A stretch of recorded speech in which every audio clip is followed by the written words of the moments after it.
Hello and welcome back to Season 2 of the Groom's Perspective podcast with your hosts Katie Mosdale and Martha Haring. We're opening the stable door and delving into the lives of two eventing grooms, sharing the unfiltered highs and lows as we pave our way through the equestrian world. Available now on all good podcasting platforms. Hi everyone and welcome back to part 2 with the lovely Ellie Fredericks here with me. We kind of left part 1 on a cliffhanger, so we're going to crack on and continue where we left off. Welcome back, Ellie. So touching on, we said at the beginning, we touched a bit on like horse injury, and we've spoken a lot about like your string and how in an ideal world kind of thing. So do you want to talk to us a bit about how, obviously, was it Trendy that retired? Yeah, I know. Yeah. It's not an easy one kind of thing. But, you know, I think it'd be something that a lot of listeners can relate to, like the actual, like the heartbreak that the horses causes and stuff. Yeah, it was a long road. That's one to say. But no, it was going really well. Like, I mean, we'd had her from a 5-year-old. She was so easy to produce. Like, she was a bit quirky. She had she had something in her, but I like a little bit of a quirk. But no, like she did 300s, went novice, went double clear around her first novice. I think she did 3 novices, did her first 2-star, would have won it, but I messed up cross country. I think she won a 2-star short at Bicton, her back end of it, like her first eventing season. Went out the next year, literally did an intermediate novice, went intermediate, came double clear, came second, did her first 3-star, went double clear, did her first 3-star long, went double clear, came second, then got selected for Le Lyon. I think she finished in the top 30, top 25, which sounds possibly not that great once I realised that unless you're getting like, I mean, my section was led on an 18 dressage. There was no way in hell that I was getting an 18 dressage. And then she came out her 8-year-old year. It was always the aim, do a 3 long, go to Le Lyon, and then aim for Young Riders, because it would have been my second year in Young Riders. She went to Bicton, did the 3 long there, placed quite well. She got longlisted, didn't do the final trial because they ran the intermediate at Aston. I did the 8 and 9-year-olds at Aston. She went double clear, came 5th at her first advanced, and then got selected for Young Riders. She went double clear at the final, like our final event before we went to Montelibretti. Got out there, everything was fine. She did a beautiful test, like her best test date. I think she got a 27. Walked the course, everything was fine. Got about halfway around the course, and I jump a plane jump, I land, and she goes hopping lame, and I'm like, well, fuck. I was part of the team. I was like, what the hell do I do? So I pull up, I trotted for a bit. I was like, oh, maybe she's just pulled a shoe, because it was so instant. It was really weird. Maybe she's just pulled a shoe. Maybe she stepped on something. Went back to trot, trotted her for a bit, walked, picked up trot again, didn't get any better. I was like, okay, fine. I'm pulling up. There was no thought in my mind. I was like, the horse isn't right. That's fine. Get back. She basically... They scanned her leg. It blew up, obviously. They scanned her leg, couldn't find anything.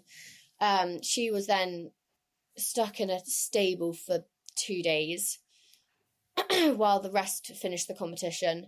They got to the border of France, and they called us and was like, she's colicking. They've got her on a separate transporter, took her up to Paris, to a hospital in Paris. Bearing in mind, we'd gotten back. This was 3 days before I was supposed to go to uni. I had packed for uni. I think I was supposed to be leaving for uni on the Saturday. This was on the Wednesday.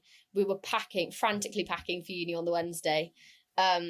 We called up her part owner and were like, we don't know what's happening. We're going to go to France just in case, because we were like, worst case comes to worst, something bad has to happen. We prefer to be there. So we got the Eurotunnel out to France.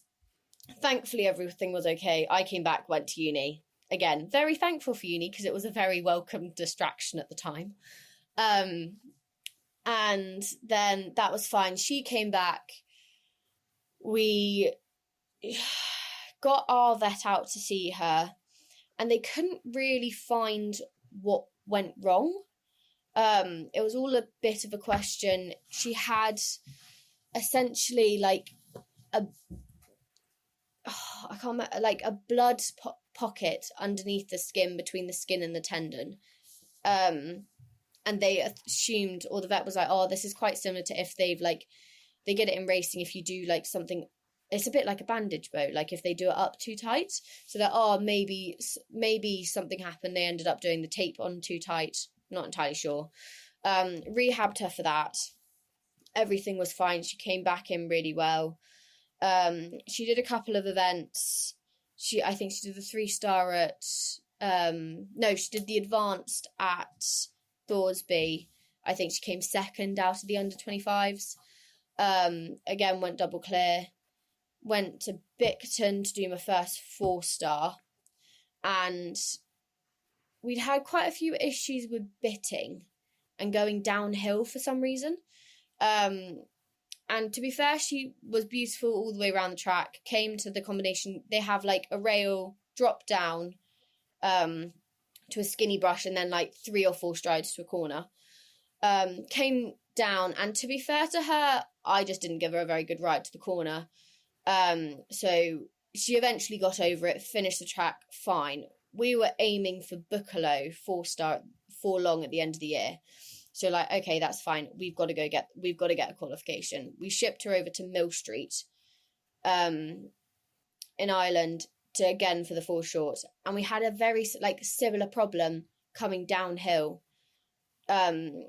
just to a combination. So we then basically like we couldn't find, there was nothing wrong with her. Couldn't find any problems. We got her back to. No, I think that will work. Got her back to do a couple of more events. Got her back to advance. She did the 8 and 9-year-olds again at Aston. And she just started really randomly going like hopping lame. Like she'd go lame, like literally like, as if she'd like stood on something for 4 or 5 strides. And then would be completely fine again. And we had our vet over like 3 or 4 times. He's like, I can't find anything. He scanned it, literally couldn't find anything. I rode her for him like twice and she didn't do it. And he came back the 3rd time and eventually she did do it. And he was like, this is really weird. Got the physio out and she was like, I think it's something in the neck.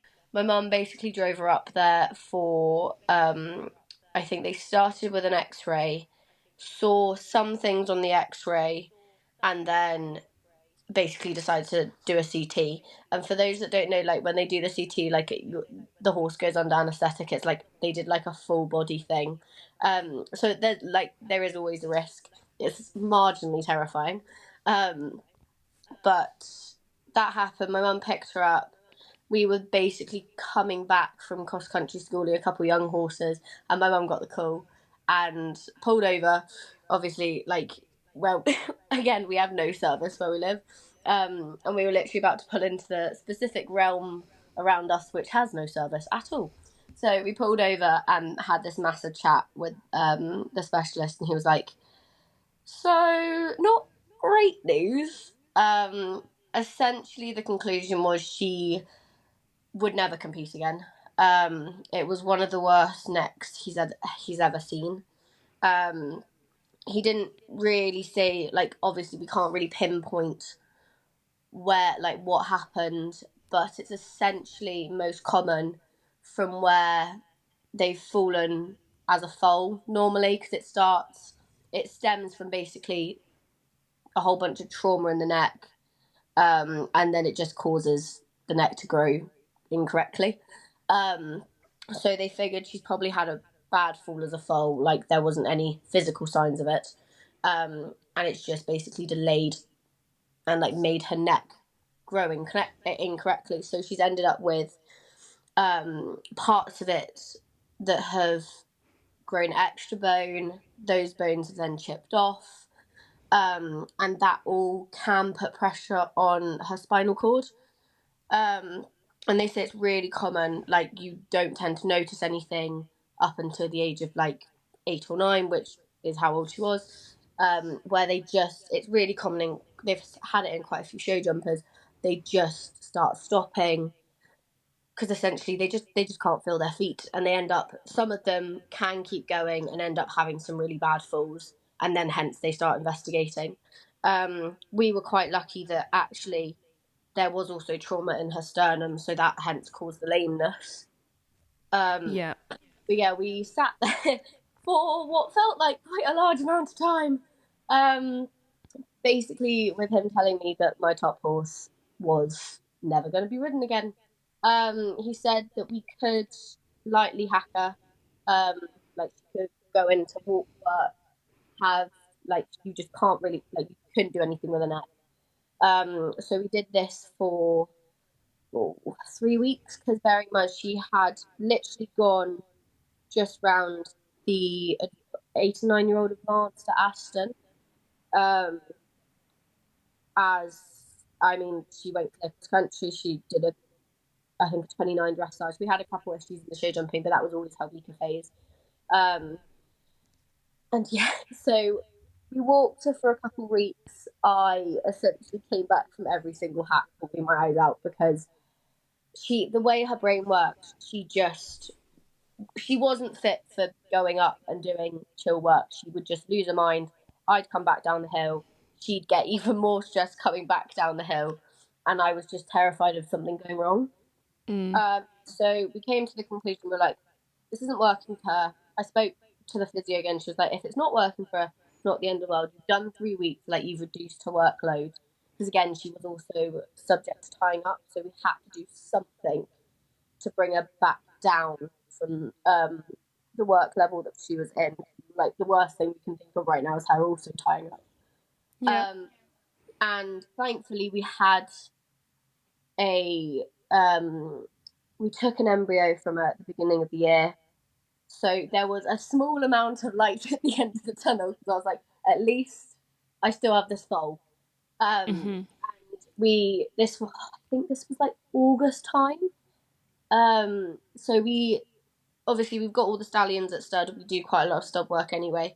My mum contacted the stud and was like, oh, is this? Because he was like, with how she is now, you could, like, you can put her in foal, she can be a broodmare. We're like, okay, at least there's that. Like, I always said, and even we'd had the conversation with her part owner, we were like, if anything goes wrong, we can put her in foal, she's a mare, it's fine.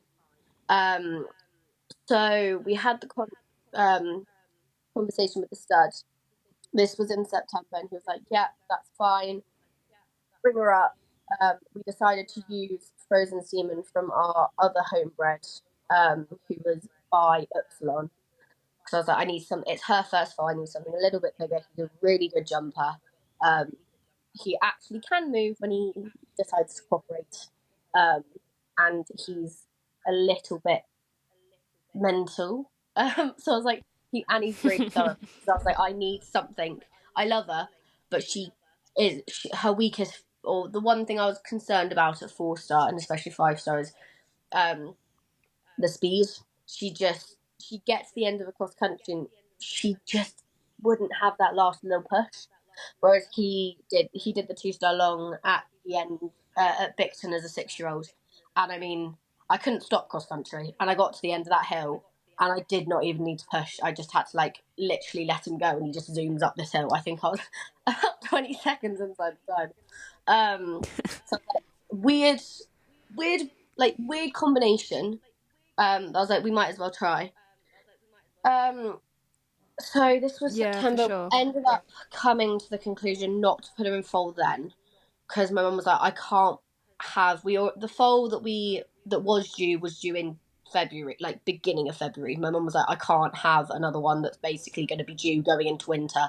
It's just going to be a nightmare. So like, that's fine. We'll wait. She can have the winter. She can chill out.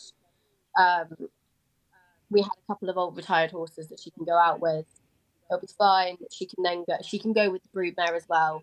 And then we'll put her in foal in, like, I think we said springtime. I fast forward a couple months. She ran, like, I was away at my boyfriend.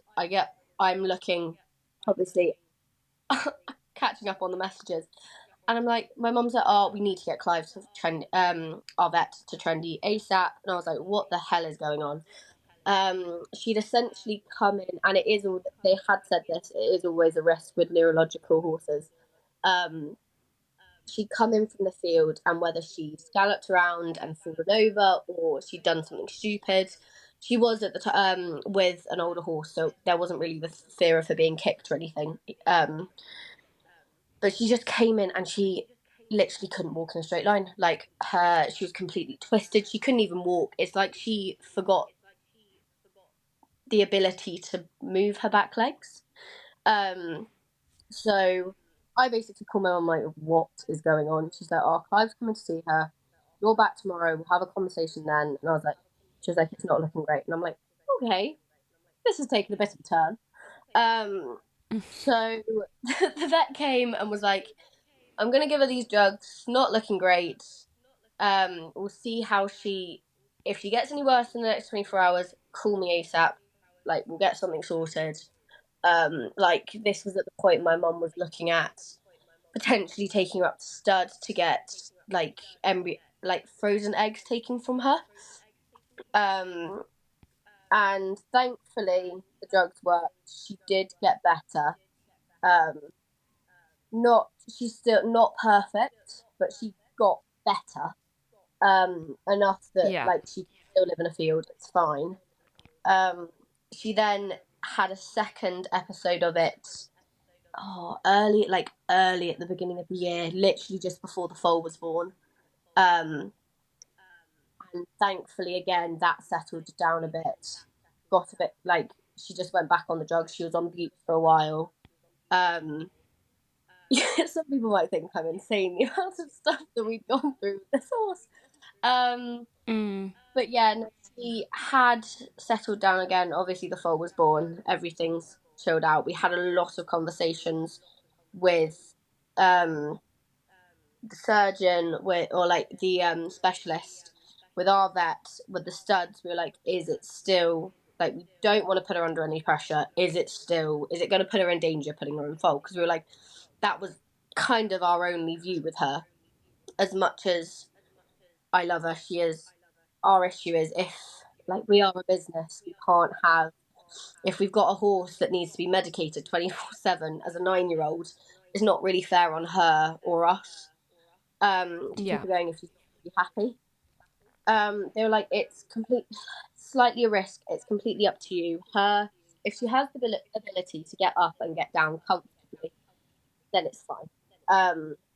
They were like, there is the risk if she has another issue, obviously you lose her and the foal. My mum was like, realistically, we've got frozen semen. It's not costing us anything.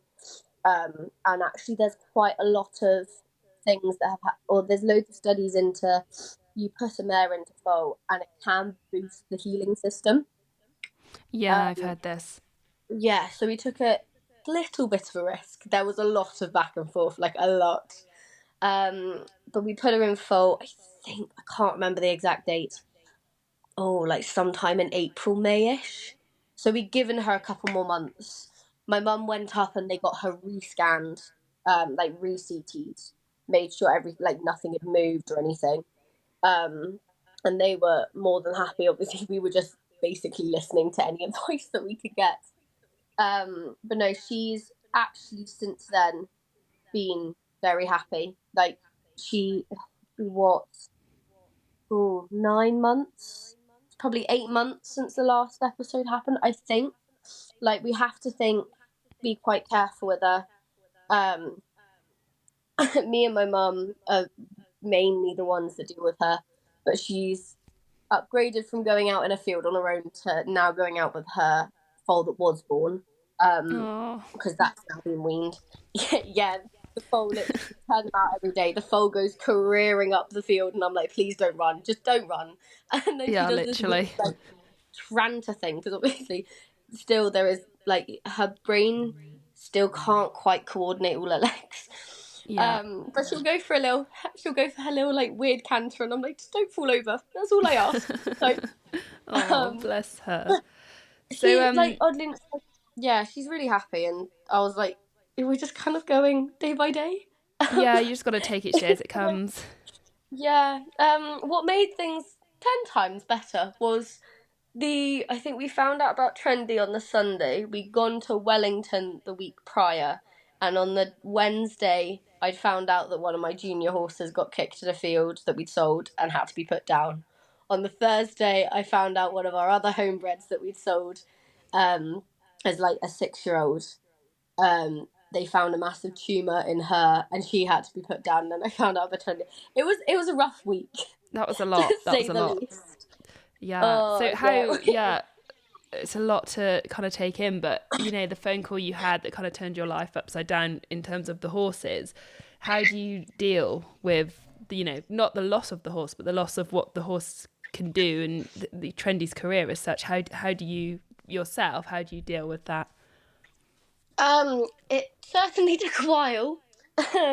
Again, I was really grateful to be able. Obviously, I was able to go back up to uni. I think we found out end of August. We had about 3 weeks at home, and then I went back to uni, and I can slightly separate myself from it. We Yeah. then Our other homebred, who was the full or the twin of the one that we put Trendy in foal to, went and won the 2-star long at Bicton. So I was like, at least we finished on a high. Yeah. But no, it's definitely been difficult. I'm still like sat now. I've got slightly the issue of, obviously, I want to try and find her replacement, but it's not that easy. Like Yeah. like people always said, oh, like if you get offered a whole bunch of money for her, you got to sell her. And I was like, no matter which to be fair didn't tend to work out in the end either way. But I was very much on the lines of, even if you gave me a shit ton of money, I then have to find a horse that I click with and we get on as well with. Yeah. I didn't quite. So thankfully, I've got this now rising 7-year-old homebred who has just been selected to go to Lilion, who's slightly taken her place. But again, as much as I love her, Daisy's brilliant. Like, she will be a lovely horse. It's very much a matter of fact of I've got to learn to ride her rather than us just clicking, which happened quite easily with Trendy. Yeah. So it is just a matter of, it's a little bit, I'm kind of like wiggling around being like, I don't really have many horses. Trying to like start from afresh is not the easiest thing to do. But again, I was like, at least I'm doing it when I'm 21/22 and not, well, 35, having not got any horses and not an idea what to do with my life. Yeah. Um, Yeah. Yeah. You've and got a lot going on still. yeah, like I think it's easy to forget that I'm very much at the very beginning of my career, hopefully, and I've got many years. So as hard as it is to see like most of my friends going off and doing their 4-star, like their first 4-stars, their first 4-star longs, like going back to Europeans, I do have to be like, I've got time, it's fine, like. If I don't end up going to 5-star until I'm 30 or like 35, it's not the end of the world. Like, Yeah. you You just don't. got to keep The plugging idea, away. the idea is I want to have a long career and not be peak in my 20s as much as that would be fun. But yeah, and everything else, like my uni friends, it's just a very welcome distraction, to be fair.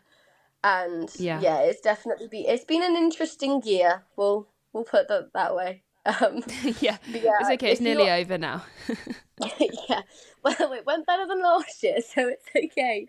And yeah, we've hopefully got some more exciting things along the future. Got a nice young horse as well who I absolutely adore. So it's quite nice to actually ride something that I like I love riding him. Like as much as they like all the horses are rewarding, when you find something that you click with and you get on with, it it does make it so much easier. Yeah, literally. Well, that's, thank you so much for coming back on, Ellie, and kind of sharing Trendy's journey with us and your stories and how you kind of manage university and horses. Like it's really been really interesting to hear that dynamic, and I'm sure a lot of listeners will find how you juggle everything very reassuring and interesting. So yeah, thank you so much for coming back on. No, that's fine. Thank you for having me. I can certainly say it doesn't always, it's not all beachy.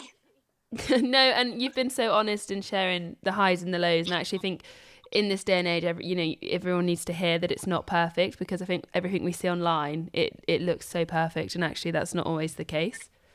No, and it's one of the things that I have tried, and to be fair, gotten, hate's probably not the right word, but I've had quite a few probably older members, like even family members who I've shared things on social media and they're like why are you sharing that? I'm like, it's not there for, like, I have my Instagram, I want for myself.